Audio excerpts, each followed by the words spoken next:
अऊज़ु बिल्लाहि मिनश्शैतानिर्रजीम बिस्मिल्लाहिर्रहमानिर्रहीम। आज की इस क्लास के अंदर हम इंशाअल्लाह अज़्वजल हरूफ मद्दा की प्रैक्टिस करेंगे।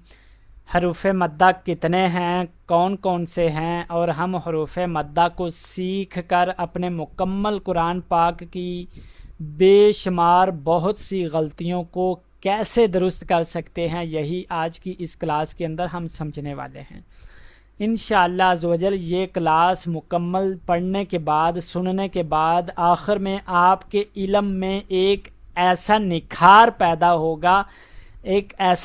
पैदा होगा जो कि आपकी तिलावत को खूबसूरत बनाएगा और आपके मुकम्मल कुरान पाक के अंदर बहुत सी गलतियों को दुरुस्त करेगा। ठीक है, सबसे पहले हम बात करेंगे कि हरूफ मद्दा होता क्या है। हरूफ मद्दा का मतलब होता है हरफ को लंबा करना, हरफ को खींचना, हरफ को लंबा करना या खींचना। अब हरूफ मद्दा कितने हैं? मुनीब आप बताएं, हरूफ मद्दा कितने हैं? जी सर, हरूफ मद्दा 3 है। सुफियान बेटा आप बताएं, हरूफ मद्दा 3 हैं, वो कौन कौन से हैं? अली मद्दा, वाव मद्दा, या मद्दा। शाबाश। अच्छा मोइज़ बेटा आपने मुझे बताना है कि हरूफ मद्दा को कितने सेकंड के लिए खींच कर पढ़ते हैं, 1, 3 या 5? एक। शाबाश, हरूफ मद्दा को 1 सेकंड के लिए लंबा करते हैं। अच्छा मुनीब आपने मुझे बताना है, अगर हरूफ मद्दा आयात के आखिर में आ जाए तो फिर उसको 3 अलिफ की मिकदार खींच कर पढ़ा जाएगा या नहीं? अगर आखिर में आ जाएगा सर। जी, जहाँ पे आयात मुकम्मल हो रही हो, अगर हरूफ मद्दा वहाँ पे आए तो फिर उसको लंबा कर 3 अलिफ की मिकदार लंबा किया जाएगा या नहीं? मिसाल के तौर पर मैं आपको एक छोटी सी मिसाल दे देता हूँ। यहाँ पे कुल या अय्युहल काफिरून, यहाँ पर ये जो वाव मद्दा है ये आयात के करीब आ गई है, तो यहाँ पर हम रा को 3 अलिफ की मिकदार लंबा कर सकते हैं या नहीं? कर सकते हैं। हाँ, याद रखें हरूफ मद्दा अगर आयात के करीब आए, जहाँ पे आयात मुकम्मल हो रही है, फिर 3 सेकंड लंबा करेंगे। लेकिन अगर ये लफ्ज़ के शुरू में आ जाए या आयात के शुरू में आए या आयात के दरमियान में आए तो फिर कितने सेकंड लंबा करेंगे? 1 सेकंड। 1 सेकंड। 1 सेकंड, शाबाश। चलें बेटा, आज की इस क्लास को हम अच्छे तरीक़ा से समझते हैं। इंशाअल्लाह इस क्लास के बाद आपकी तजवीद की गलतियां दुरुस्त होंगी, बल्कि मुकम्मल कुरान में से बहुत सी गलतियां आपकी दुरुस्त हो जाएंगी। अच्छा, हरूफ मद्दा 3 हैं। पहले नंबर पर अलिफ, दूसरे नंबर पर वाऊ, और याद रखें वाऊ को अदा करते हुए होंठों को गोल करके पढ़ते हैं। पहले होंठ गोल करते हैं वाऊ, उसके बाद फिर तीसरा जो है वो है या का जो मखरज है ज़ुबान का दरमियान वाला हिस्सा सीधा ऊपर तालू से लगाएंगे, या ठीक है। हरूफ मद्दा 3 है। अच्छा, अब हम इन तीनों हरूफ को सीख कर मुकम्मल कुरान पाक को कैसे दुरुस्त कर सकते हैं, कुरान करीम की गलतियों को कैसे सही कर सकते हैं, याद रखें, नोट कर लें। जिस खाली अलिफ से पहले ज़बर हो अलिफ मद्दा कहलाता है। यानी जब अलिफ खाली हो और उससे पहले लफ्ज़ पर ज़बर हो तो उसे क्या कहते हैं? मुनीब आप बताएं। हाँ, अलिफ मद्दा। अलिफ मद्दा। मिसाल के तौर पर मालिकी, यहाँ पे मीम के ऊपर ज़बर है, साथ में अलिफ है, तो यहाँ पर हम मीम को कितने अलिफ की मिकदार लंबा करेंगे? 1 अलिफ की मिकदार। 1 अलिफ की मिकदार। याद रखें अलिफ मद्दा की 2 निशानियाँ हैं। अलिफ मद्दा की 2 निशानियाँ हैं। नंबर 1, अलिफ खाली होता है, अलिफ के ऊपर ज़बर ज़ेर पेश नहीं होती। नंबर 2, अलिफ से पहले लफ्ज़ पर ज़बर होती है। ये दो निशानियां होती हैं अलिफ मद्दा की। बिल्कुल आसान लफ्ज़ों में हम समझते हैं। यहाँ पर आप देखें, ये जो अलामत हमें नज़र आ रही है, पहला लफ्ज़ है सूरह नसर का। सूरह नसर के पहले लफ्ज़ के साथ में ये देखें अलिफ खाली है और पिछले लफ्ज़ पर ज़बर भी है, लिहाजा अलिफ मद्दा की दोनों अलामतें मौजूद हैं। तो यहाँ पर हम ज़ाल को कितने अलिफ की मिकदार लंबा करेंगे? सुफियान आप बताएं। हाँ तो ज़ाल को यहाँ पर लंबा करेंगे या नहीं? ऐसा करेंगे। कितने अलिफ की मिकदार लंबा करेंगे? कितने सेकंड लंबा करेंगे? 1 सेकंड। आपको कैसे पता चला कि ज़ाल को लंबा करना है? भाई साहब, उसके आगे अलिफ है। शाबाश। और ज़ाल के ऊपर ज़बर है। चलें बे मुनीब, अभी आपने मुझे बताना है ये जो निचला लफ्ज़ है अफ़वाजा, यहाँ पे वाऊ को लंबा करेंगे या नहीं? जी भाई साहब करेंगे। आपको कैसे पता चला कि वाऊ को लंबा करना है? वाऊ को लंबा होने की निशानी क्या है, कैसे पता चला? जी भाई साहब, ये इसके साथ अलिफ है जी, और ये याद के वाऊ के ऊपर क्या है? जबर। दो निशानियां हैं अलिफ मद्दा की, दो निशानियां हैं। पहली अलिफ खाली हो, दूसरी निशानी अलिफ से पहले लफ्ज़ पर ज़बर हो, लिहाजा वो दोनों निशानियां यहाँ पर मुकम्मल हो चुकी हैं। अलिफ खाली भी है, वाव के ऊपर ज़बर भी है, तो इसलिए अलिफ मद्दा की वजह से हम वाव को 1 सेकंड लंबा करेंगे। ठीक है। अब अच्छा मुनीब, आपने मुझे बताना है कि यहाँ पर एक और मैं सबक ओपन करता हूँ। ये देखें, तवाबा, तवाबा, यहाँ पे वाव को लंबा किया जाएगा या नहीं? नहीं भाई साहब, जी, जी भाई साहब किया जाएगा। आपको कैसे पता चला इसको लंबा करना है? इससे अलिफ से पीछा अगर जबर वाला है और अलिफ खाली है। अलिफ खाली है, ठीक है। जहाँ पे भी अलिफ खाली हो और अलिफ खाली से पहला लफ्ज़ ज़बर वाला हो, वहाँ पे ही उस लफ्ज़ को 1 सेकंड लंबा करते हैं। मुकम्मल कुरान पाक के अंदर ऐसे बहुत से अल्फाज हैं, तो जब हम ये तरीका समझ लेंगे, अलिफ खाली होगा और उससे पहले लफ्ज़ पर ज़बर होगी तो उसको लंबा करना है। तो इस छोटे से तरीके की वजह से, एक छोटी सी ट्रिक की वजह से हमारी बहुत सी तो कुरान पाक की गलतियाँ दुरुस्त हो जाएंगी। ठीक है, चलें भाई आगे। अलिफ मद्दा को तो हमने समझ लिया। अलिफ मद्दा से पहले ज़बर होता है और अलिफ मद्दा से पहले जब ज़बर हो तो उसे लंबा करते हैं। मिसाल के तौर पर मालिकी। अब है वाऊ। वाऊ, जिस वाऊ साकिन से पहले पेश हो, साकिन कहते हैं जज़म को, यानी वाऊ जज़म वाली से पहले पेश हो तो वाऊ मद्दा कहलाती है। मिसाल के तौर पर आऊज़ु, आऊज़ु, यहाँ पे देखें वाऊ मद्दा की 2 निशानियाँ होती हैं। कितनी निशानियाँ होती हैं मोइज़, आप बताएं? 2। 2।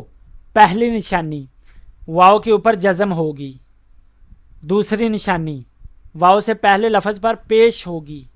जब पहले लफ्ज़ पर पेश हो और वाव के ऊपर जज़म हो तो उसे वाव मद्दा कहेंगे, यानी उसको 1 सेकंड के लिए लंबा करेंगे। जिस तरीक़ा से आऊज़ु, यहाँ पे वाव के ऊपर जज़म आ गई, पहली निशानी भी पूरी होगी, आइन के ऊपर पेश आ गई तो आइन यानी दूसरी निशानी भी पूरी होगी। तो यहाँ पे आइन को सुफियान बताएं लंबा करेंगे या नहीं? भाई साहब करेंगे। शाबाश, वेरी गुड। यहाँ पे सूरह नसर के अंदर मैं एक सबक पर निशानी लगाऊंगा। मुनीब, आपने मुझे बताना है यहाँ पे यदखुलूना, लाम को लंबा करेंगे या नहीं? करेंगे भाई साहब, आपको कैसे पता चला कि लाम को लंबा करना है? क्योंकि भाई साहब इसके तीसरा लफ्ज पेश वाला है जी, और वाव के ऊपर जगह है, और शाबाश, जिस वाव वेरी के गुड, तीसरा लफ्ज पेश वाला हो तो उसके ऊपर लफ्ज की मकदार लंबा करें। Very good. वाओ जज़म वाली मुकम्मल कुरान पाक में जहाँ पर भी आए, बिल्कुल आसान अल्फाज में समझें। वाओ जज़म वाली मुकम्मल कुरान पाक में जहाँ पर भी आए, फ़ौरन उससे पिछला लफ्ज़ देखें। अगर तो उसके पिछले लफ्ज़ पर पेश है तो उसको एक अलिफ की मिकदार लंबा किया जाएगा, ठीक है। ये ट्रिक इस्तेमाल करके, ये उसूल समझकर आप मुकम्मल कुरान पाक की बहुत सी गलतियों को दुरुस्त कर सकते हैं। मिसाल के तौर पर यहाँ पे आप नोट कीजिएगा, ये मैंने एक और सूरत ओपन कर ली है, ये देखें वयमनऊ, यहाँ पे देखें वाव जज़म वाली है, साथ में पिछला लफ्ज़ पर पेश है, तो यहाँ पे आइन को लंबा करेंगे। आगे देखें माऊन, यहाँ पर फिर वाव जज़म वाली है, पिछला लफ्ज़ पेश वाला है, लंबा करेंगे। हाप के ऊपर पेश है, वाव जज़म वाली है, तो हु को लंबा करेंगे या नहीं मुनीब? हो को जी। करेंगे कैसे? युराऊन, हमज़ा को लंबा करेंगे या नहीं? करेंगे कैसे? शाबाश। आगे याद रखें, यहाँ पे दाल, ये फल या अबुदू, यहाँ पे दाल को लंबा करेंगे या नहीं? करेंगे कैसे? शाबाश। अच्छा, वाव जज़म वाली से पिछले लफ्ज़ पर क्या होना चाहिए? पेश। शाबाश। चलें भाई, अभी आपका पता चल जाता है मुनीब कि आपको समझ आई है या नहीं। आप बताएं कि यहाँ पे वाव है, वाव जज़म वाली, और वाव जज़म वाली से पहले लफ्ज़ पर ज़बर है। अगर वाव जज़म वाली से पहले लफ्ज़ पर ज़बर हो तो क्या फिर उस हरफ को भी लंबा करते हैं या नहीं? कैसे नहीं होगा? चलिए इसलिए हम क्लास करेंगे। जी, आपकी आवाज़ नहीं आई अभी। उनका लाइट चली गई, हम अपनी क्लास जारी रखें। जी जी, कोई मसला नहीं। आपको सबक नज़र आ रहा है ना? जी कर सकते हैं। यहाँ पे बताएं, ये वाता वा सऊ, स्वाद को लंबा किया जाएगा या नहीं? सोच कर बताना है, ये नुक्ता बहुत अहम है। नहीं कर सकते, इससे नहीं। देखा जाता है जगह। शाबाश। क्यों इसलिए लंबा नहीं किया करेंगे? क्योंकि स्वाद के ऊपर ज़बर है, लेकिन वाव मद्दा की तो ये निशानी है कि वाव के ऊपर जज़म हो और पिछले लफ्ज़ पर पेश हो। अब यहाँ पे तो ज़बर है, अब लंबा नहीं करेंगे। अगर पेश होती, जिस तरीक़ा से ये देखें आमनू, वाव जज़म वाली है, पिछले लफ्ज़ पर पेश है, अब लंबा होगा। इसी तरीक़ा से ये वाव जज़म वाली तो है लेकिन पिछले लफ्ज़ पर पेश नहीं है, लिहाजा लंबा नहीं होगा, ठीक है। चलें भाई, अभी ये चीज़ भी हमने समझ ली कि वाऊ जज़म वाली कुरान पाक में जहाँ पे भी आए उससे पिछला लफ्ज़ देखें, अगर तो उसके ऊपर पेश है तो उसको लंबा करें, अगर पेश नहीं है तो फिर लंबा नहीं करेंगे। अब आखिरी लफ्ज़ या, जिस या साकन से पहले, यानी या साकिन या जज़म वाली से पहले ज़ेर हो तो या मद्दा कहलाती है। मिसाल के तौर पर रहीम, समझें, जब भी मुकम्मल कुरान पाक में या जज़म वाली आए उससे पिछला लफ्ज़ देखें, अगर तो ज़ेर वाला है तो लंबा करें, अगर ज़ेर वाला नहीं है तो फिर लंबा नहीं करेंगे। या मद्दा की क्या निशानी है? या से पिछले लफ्ज़ पर क्या है? ज़ेर। मिसाल के तौर पर यहाँ पे हम सूरत इज़ा जा नसरुल्लाह, ये वाली ओपन कर लेते हैं, सूरह नसर। सूरह नसर के अंदर हम ये चीज़ समझ लेते हैं कि ये देखें यदखुलून फ़ी दी, यहाँ पे फ़ी को लंबा करेंगे या नहीं? जी करता फी को भी करेंगे और फ़ी इससे को, अगला लफ्ज दी को भी। दी को भी। शाबाश। आपको कैसे पता चला कि इस फ़ी को मैंने एक सेकंड लंबा करना है, इस दाल को भी मैंने लंबा करना है, कैसे पता चला? क्योंकि कारी साहब फा के नीचे जेर है और जी, या ऊपर जज़म है, अगर इसके ऊपर फा के ऊपर ज़बर होता है तो इसको लंबा नहीं करते। शाबाश। जेर है, इसको एक अलिफ की मकदार जी, लंबा करेंगे। जब भी मुकम्मल कुरान पाक में या के ऊपर जज़म आए तो उससे पिछला लफ्ज़ देखें। अगर तो उसके नीचे ज़ेर है तो लंबा होगा, इसलिए हमने या जज़म वाली से पिछला लफ्ज़ देखा तो नीचे ज़ेर आई तो हमने इसको लंबा कर दिया। आगे दी को लंबा इसलिए किया, या जज़म वाली से पिछला लफ्ज़ क्या है दाल, इसके नीचे ज़ेर है फिर लंबा हो गया। अच्छा अब बताएं यहाँ पे वारा आई को लंबा करेंगे या नहीं मुनीब? नहीं या जज़म नहीं वाली कर तो सकते, है, या जज़म वाली तो है, लेकिन फिर आई को लंबा क्यों नहीं करेंगे? क्योंकि अलिफ के ऊपर जबर है, अगर इसके नीचे जेर होता फिर इसको लंबा करते। शाबाश, या मद्दा की वजह से यहाँ पे भी या जज़म वाली हो उससे पिछला लफ्ज़ अगर ज़ेर वाला हो तो लंबा करते हैं। जिस तरीक़ा से ये याए जज़म वाली है, पिछला लफ्ज़ ज़ेर वाला है, हमने लंबा किया। या के नीचे, या के ऊपर ज़बर है, दाल के नीचे ज़ेर है, हमने दाल को लंबा किया। इसी तरीक़ा से ये हमज़ा, या के ऊपर जज़म है और साथ में हमज़ा के ऊपर ज़बर है, तो हम या यहाँ पे लंबा नहीं करेंगे क्योंकि ये पहला लफ्ज़ ज़बर वाला है, दूसरा जज़म है या। अगर पहला लफ्ज़ ज़ेर वाला हो बाद में या जज़म वाली हो तो ही लंबा किया जाता है। चलें एक और मिसाल ले लेते हैं। यहाँ पे मुझे बताएं सा को लंबा करेंगे या नहीं? करेंगे कैसा? आपको कैसे पता चला कि इसको लंबा करना है? क्योंकि इसके साथ अलिफ हाली है, जी इसकी दूसरी निशानी, और इससे पिछला लफ्ज़ जबर है पहली निशानी। शाबाश, अलिफ मद्दा की वजह से सीन को लंबा करेंगे। आगे बताएं हु को लंबा करेंगे या नहीं? ये हो को भी करेंगे क्योंकि हा के ऊपर पेश है और जगह लफ्ज़ जज़म वाला है। शाबाश, वाऊ मद्दा की वजह से हु को भी लंबा करेंगे। वाऊ मद्दा किसे कहते हैं? वाऊ जज़म वाली हो और उससे पहला लफ्ज़ पेश वाला हो। शाबाश। आगे अल्लावीना, वी को लंबा करेंगे या नहीं? जी गार साहब करेंगे, आपको कैसे पता चला कि वी को लंबा करना है? क्योंकि ज़ात के नीचे ज़ेर है और इससे अगला लफ्ज़ या जज़म वाली है, इसलिए ये या मद्दा। शाबाश। अच्छा आप मुझे ये एक और चीज़ आप वाज़िहा मुझे करके बताएं कि ये वाव मद्दा आया है बिल्कुल आयात के करीब, तो हम वाव मद्दा को कितने सेकंड लंबा कर सकते हैं यहाँ पे? जी गार साहब 3 सेकंड। शाबाश। अगर ये आयात के दरमियान में आए या शुरू में आए तो फिर कितने सेकंड लंबा करेंगे? शुरू में आएगा तो 1 सेकंड लंबा करेंगे और दरमियान में आएगा 3 सेकंड। जी, अगर शुरू में आए या दरमियान में आए तो 1 सेकंड, लेकिन अगर सबसे आखिर में आए तो फिर 3 सेकंड। यहाँ पे आखिर में है साहून, तो इसलिए हम 3 सेकंड लंबा करेंगे। यहाँ पे हमज़ा को कितने सेकंड लंबा करेंगे? पास में आयात मुकम्मल हो रही है।